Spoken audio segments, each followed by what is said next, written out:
In this video, I'm going to show you how to listen to page on iOS 18 in Safari. So, if you're using the Safari browser and you have a whole lot of web page that you want to read, but you just want to listen to this while on your AirPod or headphone, you can easily use the new iOS 18 feature on Safari to listen to this page completely.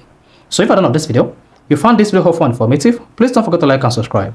Now, to listen to page on iOS 18 on Safari browser, on your iPhone, all you need to do is open the Safari browser just like this, then visit a page where you want to listen to. Let's say I want to listen to how to clear the cache on an iPhone.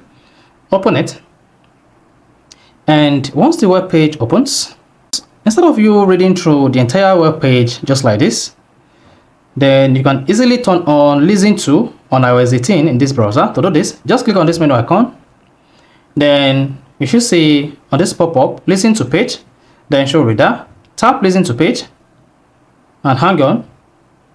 Then this is going to generate listen to page function that's going How to clear cache on iPhone. Addison edited April 17, 2024. Too much cache can reduce your iPhone performance and make the device lag. This can make your iPhone apps freeze or stuck when you are using them. So this is how you can easily listen to page on iOS 18 on Safari. You can forward it and then you can backward it. However, if it ever crosses your mind to clear, you can also use this to increase the speed. Here you see that.